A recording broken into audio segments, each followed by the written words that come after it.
Cala a boca. Fica quieta. Fica quieta. Olá. Agora vai ter que esperar, mana. Oi. Meus amigos! Gente, um par de vaso aqui. A ideia do figurino foi minha.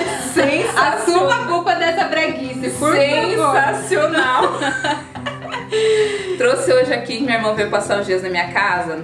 Trouxe minha irmã, que é uma famosa, renomada nutricionista e adventista. E vocês mandaram perguntas, então a gente vai correr porque tem que responder muita gente aqui. Você está na mira da verdade. Já vou começar aqui com uma perguntinha capciosa. Adriele Salles, o que você acha da dieta low carb? Bom, a dieta low carb, ela é uma dieta restritiva, assim como diversas outras dietas que existem. Então ela é uma dieta com baixo carboidrato, não é dieta zero carboidrato, não existe dieta zero carboidrato, porque até a alface tem carboidrato. Lógico que numa quantidade minúscula, mas existe. Então é impossível fazer uma dieta zero carboidrato. Mas a dieta low carb, ela é uma dieta baixa em carboidrato. Mas tem uma galera fazendo essa dieta, tipo, por conta própria. Eu vou fazer dieta low carb, agora o carboidrato é de satanás. Sim, e o problema dessa dieta é que as pessoas, né, além de demonizar o carboidrato, elas não sabem fazer, porque a dieta low carb não é um único estágio. Não é simplesmente eu restringo o carboidrato e acabou. Eu tenho que ajustar os outros nutrientes, então a quantidade de proteína fica maior, a quantidade de gordura da dieta low carb é mais alta. Então, às vezes as pessoas começam a fazer a dieta, simplesmente retira o carboidrato, não sabe fazer os outros ajustes, acaba tendo uma perda de massa magra junto com o peso, que é muito desfavorável, e acaba não fazendo a transição corretamente, porque a dieta low carb, como eu falei, não tem um único estágio, começa numa fase mais restritiva do carboidrato, depois essa distribuição de carboidrato na refeição aumenta um pouco mais, e no último estágio ela volta praticamente a ser uma dieta normoglicídica, que seria uma quantidade de carboidrato normal. A dieta low carb é apenas uma opção, eu não indico para os meus pacientes, são pouquíssimos pacientes que passaram comigo e que eu prescrevi uma dieta low carb, é mais mesmo quando precisa fazer alguma restrição para uma perda de peso mais rápido, como por exemplo precisa fazer uma cirurgia, ou a da louca que vai ser madrinha de um casamento e geralmente quer fazer é a milagres. Geralmente é a segunda opção, as pessoas veem que elas querem um milagre e normalmente elas não retornam, tá, gente? Nutri, eu preciso de um milagre. Bem isso. Tem como ganhar massa muscular sem ir à academia? E aí, Lucas, do Boa Forma Adventista, o que você acha dessa pergunta, meu amigo? Bom, não tem como, tá, Eu não gente? sabia disso, foi novidade. Lógico que uma quantidade mínima de músculos com uma alimentação adequada você ganha, mas você jamais vai ter o estado que é chamado de hipertrofia, né? Que é quando fica com os musculzinhos aparecendo mais, bonitinho. Tipo a gente, assim. Sim, então, por exemplo, uma pessoa que vai fazer uma dieta, por exemplo, de emagrecimento, que ajusta adequadamente os nutrientes, ela até acaba ganhando um pouquinho de massa magra, mas nunca, jamais, na mesma quantidade do que se ela fizer uma atividade física. Mas não é qualquer atividade física? Não, não é. Eu não sou educador físico, eu sou ética, ao contrário de alguns educadores físicos que passam dieta, eu não faço exercício físico. No processo de emagrecimento, vale a pena comer de 3 em 3 horas? Essa história de comer de 3 em 3 horas já caiu por terra faz um bom tempo. Então antes acreditava que comer de 3 em 3 horas acelerava o metabolismo. Nossa, então, muita gente fala isso. Vou comer de 3 em 3 horas que vai acelerar o meu metabolismo e vai ajudar eu a perder peso. Eu sempre falo muito para os meus pacientes uma coisa. Você faz 3 refeições suficientes para o seu dia? E é o erro da maioria das pessoas. Que pergunta, ou reflita você mesmo, ou pergunta para alguém da sua família ou para alguém do seu trabalho qual é a rotina de alimentação dele. A maioria vai dizer que no café da manhã come um pão francês com margarina ou manteiga e um copo de café puro ou de cevada pura, né, para os adventistas. Então só um café da manhã desse, de um pão com um copo de café puro, é suficiente para você ter 3 refeições ao dia? Não é suficiente! Não, de forma nenhuma. Então a maioria das pessoas, elas não têm uma alimentação adequada para se alimentar apenas as 3 principais refeições. Tem que nutrir tudo do corpo, não é só... Exatamente, mas eu sempre falo, se você sabe fazer as 3 refeições, se você tem um acompanhamento para isso, ótimo, faça só as 3 principais refeições, que é mais que suficiente para você, se você fizer bem feito. Dá um descansinho pro estômago também, né? Sim. Porque o estômago demora para fazer a digestão. Então tem alguns casos no processo de emagrecimento que a alimentação de 3 em 3 horas ajuda. Porque acelera o metabolismo? Não. Por quê? Uma pessoa, por exemplo, ansiosa, que tem uma compulsão alimentar, ela normalmente está acostumada a beliscar trocentas vezes ao longo do dia. Se de repente eu chego para ela com um cardápio onde ela tem que comer só 3 vezes por dia, essa pessoa vai ficar muito mais ansiosa para chegar à próxima refeição, vai acabar tendo uma compensação alimentar. Então, em alguns casos, a alimentação de 3 em 3 horas ajuda para organizar a rotina de alimentação daquela pessoa. E não com esse pensamento antigo de que para emagrecer tem que comer de 3 em 3 horas porque vai acelerar o metabolismo. Isso não. Gosto muito de laranja tipo lima. É calórica? Olha, a única coisa que existe que não é calórico é a água. Tá? Não foi o fora, mas apareceu, né? Tudo, gente, tem caloria. Até a alface tem caloria. Então a gente não tem que ficar pensando em comer o alimento pela caloria, né? Ficar fazendo contagem de caloria daquilo que a gente come. Então é uma fruta. Eu preciso comer frutas ao longo do dia? Sim! Carro da Carol!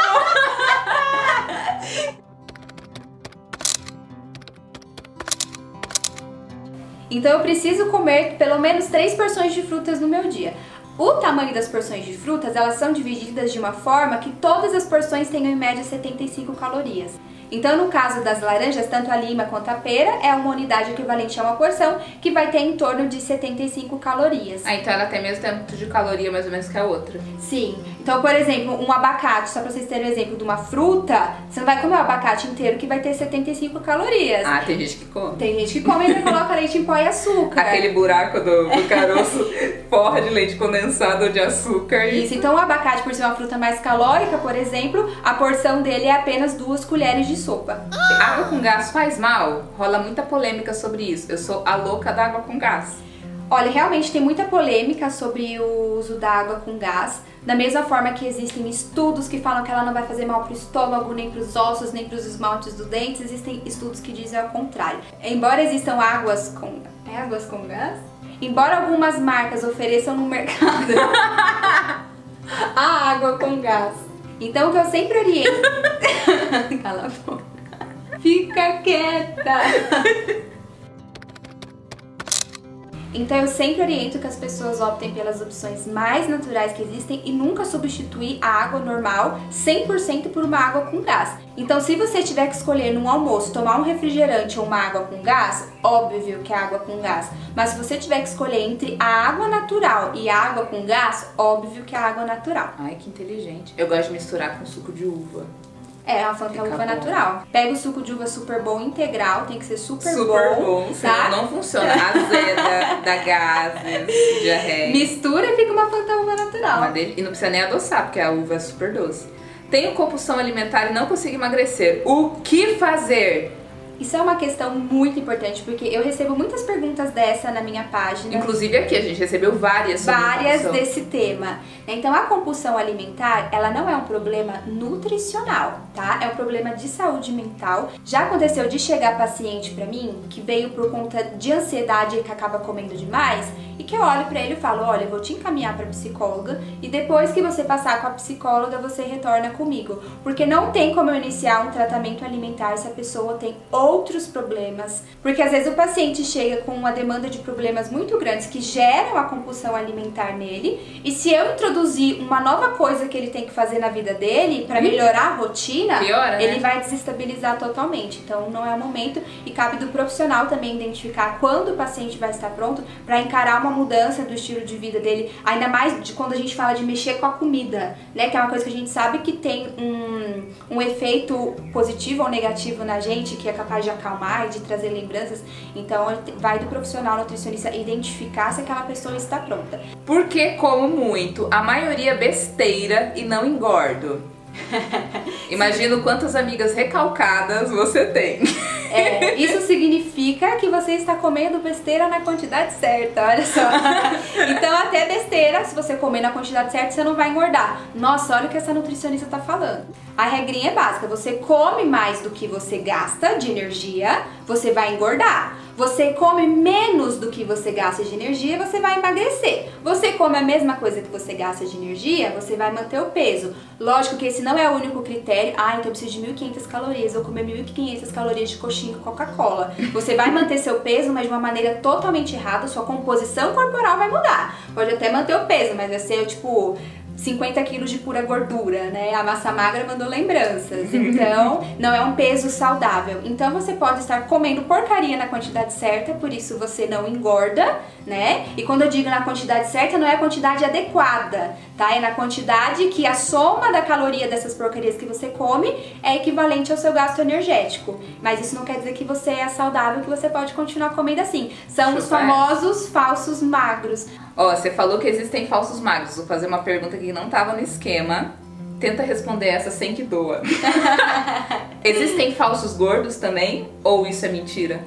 Existem pessoas obesas e que os exames de sangue são ótimos. Não tem um colesterol alterado, não tem a pressão alterada, não tem uma glicemia alterada. Mas isso não quer dizer que eles estão isentos de desenvolver esses problemas no futuro, né? Então a gente sabe que a obesidade ela é um fator de risco para todas as doenças crônicas que existem na humanidade, até outras doenças que não são consideradas crônicas. Então, assim como o falso magro também tem o risco aumentado de desenvolver essas doenças, o falso obeso também tem.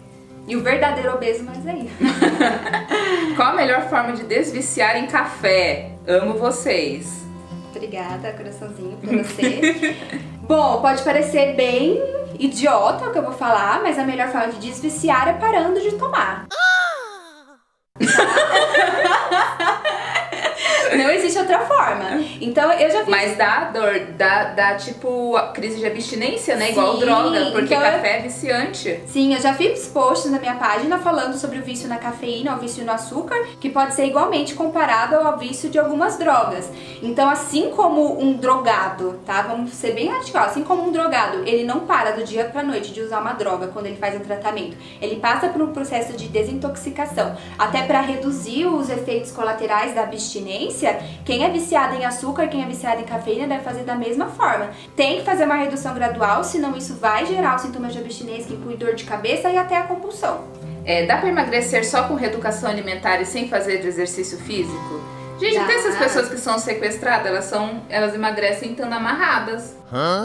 Posso ficar o resto da minha vida tentando emagrecer e sem fazer atividade física? Com certeza. Vai ser uma perda de peso de qualidade e na mesma intensidade? De forma alguma. Então a atividade física vai dar muito mais qualidade de vida para essa sua perda de peso, vai intensificar essa perda de peso, então você vai perder peso mais rápido e de uma forma muito mais saudável. Não tem comparação. Fora que é bom até para as emoções, né? Saúde emocional. Sim. Então já aconteceu de eu trabalhar com algumas pessoas que precisavam perder peso, mas, por exemplo, tem alguma restrição médica que impede que aquela pessoa faça atividade física. Então é importante falar para essas pessoas que têm uma restrição médica para fazer atividade física que é possível sim emagrecer sem atividade física. Mas agora para você que tem condições, tá com preguiça? Preguicinha! Não, gente, bora lá, vamos juntar, que eu sempre falo que a alimentação e a atividade física é a duplinha perfeita para você ser saudável, perder peso e ficar feliz. Agora uma pergunta, mamãe vai se identificar com essa. Nutri, eu amo cuscuz, é muito calórico? Bom, nunca falta cuscuz na nossa casa. Pode faltar arroz, mas não falta cuscuz. Desde que a gente é criança, nossos avós são pernambucanos, nos ensinaram muito bem a comer cuscuz até sair pelas orelhas. Delícia, cuscuz. É uma delícia. É muito calórico? Então, como eu já falei, o que não tem caloria é água. O cuscuz, ele é calórico sim, mas comparado com o que ele seria muito calórico? Com alface. Com alface ele seria muito calórico, teria tipo 10 vezes mais calorias que um pé de alface. Mas comparado com outros alimentos do grupo do cuscuz, que o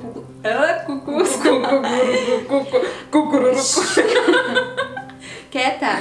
Agora, comparado com outros alimentos do grupo dos carboidratos, que é onde o cuscuz faz parte, ele entra ali na média calórica desse grupo, tá? Então, por exemplo, no lugar de um pão francês de manhã ou da tapioca, comer um cuscuz seria uma melhor opção. Tem um índice glicêmico mais baixo, tem mais fibras, tem fibra? Tem fibra e ele é um cereal menos processado do que uma farinha branca, por exemplo. Gente, a próxima pergunta aqui, quando eu li, eu fiquei confusa, mas eu vou ler aqui pra vocês verem quantas pessoas têm dúvidas a respeito de vegetarianismo. Como os vegetarianos devem fazer com a falta de vitamina D, que dizem que só se encontra na carne? What? Se o sol for uma vaca, possivelmente só se encontre na carne. Ficou confusa essa pergunta. Mas existem muitos vegetarianos com deficiência de vitamina D. Mas por quê? Vivem em cavernas. Vivem em cavernas. Então, se você é um vegetariano que não vive numa caverna, explica isso. Isso aí, porque tem gente que confunde muito essas coisas. Sim. De vegetarianismo. A falta de vitamina D, gente, ela é gigante na maioria das pessoas. Pode dosar essa vitamina D, depois você me conta. Com certeza você tá ou com deficiência ou com insuficiência de vitamina D. Não sai de casa, só fica dentro de casa do escritório, não é isso?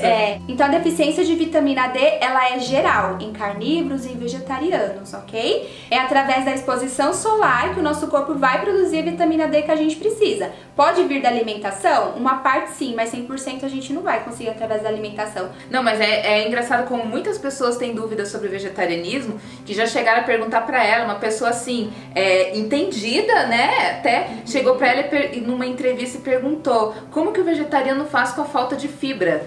What? O vegetariano se alimenta praticamente de fibra em tudo, né? Então se tem uma coisa vegetariana, não tem a falta de fibra. Aí a minha irmã, ela faz um Nutri Responde no Instagram dela toda semana. E uma vez uma menina falou: sou vegetariana e estou cheia de carências, de um monte de coisa no meu corpo. A resposta foi: você teria essas mesmas carências se comesse carne, porque você pode ser vegetariano comendo errado, você pode ser carnívoro comendo errado. É verdade que não precisamos repor colágeno? Não precisamos repor colágeno. Pensem no colágeno uma proteína inteira, tá bom? É uma proteína inteira. Quando a gente come uma proteína inteira, no processo de digestão, ela vai se quebrar em várias proteíninhas, que são chamadas de aminoácidos. Fofos, né? Aminoácidos. Então, quando a gente ingere o colágeno, se esses aminoácidos lá no nosso corpo depois vão se encontrar e virar o colágeno de novo, é outra história. Só Deus sabe. Só Deus sabe, tá? Então, qual é a melhor forma da gente garantir que nosso corpo produza colágeno? É ingerindo proteínas na quantidade adequada. Seu corpo vai receber aquela proteína, vai transformar em aminoácidos e então depois, numa reunião de aminoácidos, vai descobrir quem é que vai virar colágeno, quem é que vai virar outra coisa que seu corpo tá precisando. Eu quero ser colágeno. Gente, é isso aí. Vocês mandaram muitas perguntas interessantes, várias foram parecidas, a gente tentou selecionar as que resumiam o que todo mundo tava querendo saber. Se vocês gostaram, deixa um like que a gente grava depois mais. Um beijo na testa. Aê! Tchau, até mais!